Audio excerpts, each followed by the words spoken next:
Hey everyone, how's it going? My name is James and welcome back to the Soundline. Today's video is going to be on the Pro-Ject X8. It is a relatively new turntable. It has been out in the market for a wee bit, but we've just now got it into the shop and played with it and we're quite impressed, so we thought we might talk a little bit about the turntable itself, and if you're in the market for a turntable, why this might be the right one for you.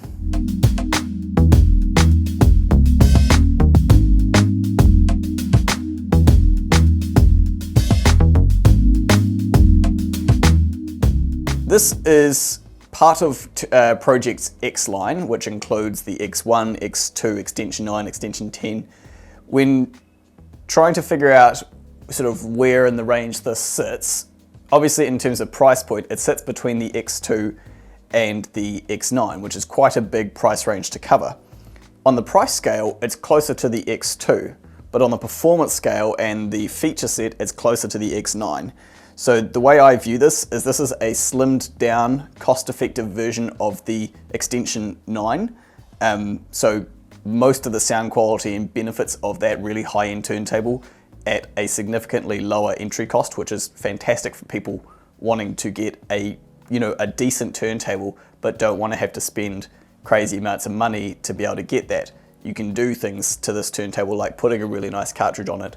Overall, the turntable is 15 kilos. The platter is 5.1 kilos and it's made out of CNC'd aluminium. Pro-Ject call this their mass-loaded platters. That's what the Extension 10, Extension 9 and X8 have, so they've gone away from the acrylic and gone to the really heavy CNC aluminium platter. On that note, in terms of supporting the platter for the bearing, it has got a ceramic ball bearing tip supporting it, but also because this is a metal platter, they're able to use maglev, i.e. magnetic levitation, to support the platter. So underneath here, you can't see it, but there is a really high power neodymium magnet surrounding the bearing that actually takes some of the weight or force off of the bearing itself.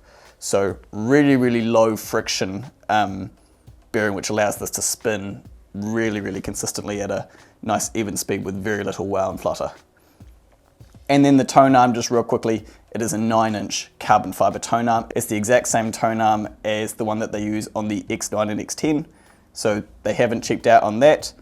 Basically, the only differences between this turntable and the next one up, the X9, the platter is thinner, the plinth is thinner, and you don't have magnetic support feet.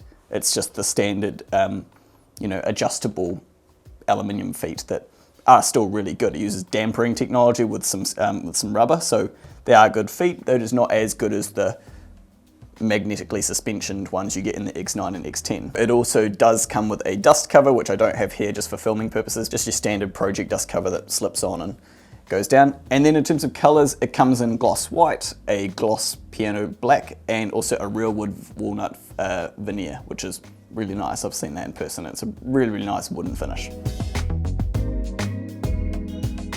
Okay, so moving on to the sound of the turntable. How does it sound? It's very hard to say how a turntable sounds because you're always listening to it with a cartridge on board, and every cartridge you listen to is going to have its own signature. At the moment, we have got the Dynavector 10X5 Mark II on there, which is a high output moving coil, really nice cartridge. I actually own this cartridge and have it on a different brand of turntable at home, and I've got a really good understanding of how that sounds. So I feel somewhat capable of talking about how this turntable sounds on its own, knowing the differences between those two with the same cartridge. With Pro-Ject, it is almost invariably always the same result, and you'll see what I mean by this in a second. There is not really a single genre or frequency range or attribute that Pro-Ject really lack in or excel at. So what I mean by that is it's not better at rock and okay at classical or vice versa. It does both of them equally good, really nicely.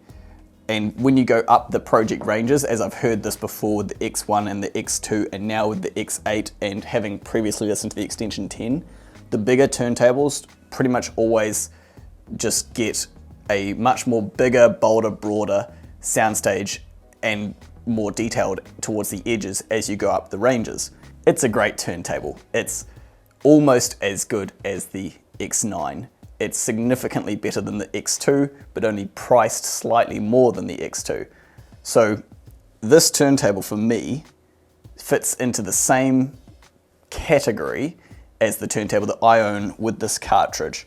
I view it as a really, really worthwhile upgrade from someone who's got something just sort of Billy basic, like a Pro-Ject debut carbon. This would be a turntable where you could spend for maybe $5 on a cartridge and still get really good results out of that cartridge on a $3,500 turntable. So, who is this turntable really aimed at? I see this as the sort of thing that someone potentially could upgrade to if they already have something like a Pro-Ject debut carbon Evo, or maybe they've got, you know, their old Ariston or old Riga or something like that, and they're wanting to go that next step. The other person I see this potentially suited for is if this can be your first turntable, if you either haven't ever had records before or had them years ago and got out of them but now getting back into them. This turntable can be your first turntable getting back into the system, and then you can choose whether you want to put, you know, just a simple cartridge on here, like a $300 to $500 one, which would be perfectly fine on this turntable. Or if you want to, and you can do this right away or later on, this is the sort of turntable you can put a properly high-end cartridge on and get really, really good sound quality out of. The one that we have on here at the moment is the Dynavector 10X5 Mark II. It's a high output moving coil cartridge, so you can use it on phono stages and get all the benefits of moving coil. It's really, really lovely. I actually own this cartridge and I have it on another turntable at home in a similar price category to this. And it's interesting because I feel kind of the same way about that turntable that I own as I do about this one. They sound different. Don't get me wrong, they're very different turntables. You have the ability to either put on a cartridge which is perfectly adequate for the turntable, or if you want to, and you're brave enough, put on a really high-end cartridge and get really amazing results out of it. It's one of these unique products, and we come across them every now and again, that has the ability to be perfectly good and sound like its price, or if you're brave enough, it can sound much more expensive without it having to be much more expensive. Like, that's maybe a good way of saying it. It sounds like a more expensive turntable and has the ability to, you know, walk you into the future to the point where you might have a much more expensive cartridge on there. So yeah, I think it's, you know, one of those turntables that can do a bit of everything, which is probably quite an appealing feature to have. A lot of our customers come in and say, I'm after a turntable. I will usually start by asking them what they have and what they listen to, and 9 out of 10 times, my customers will say to me, a bit of everything. People will listen to rock and classical and jazz, and having something that can and will do everything that they want to listen to well and consistently is quite a hard little feature to nail down. So I think Pro-Ject have done a great job here.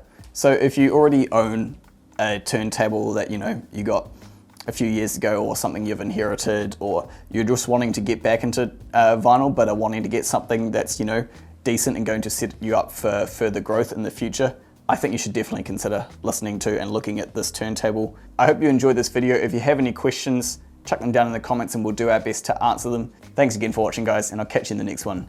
Ka kite anō.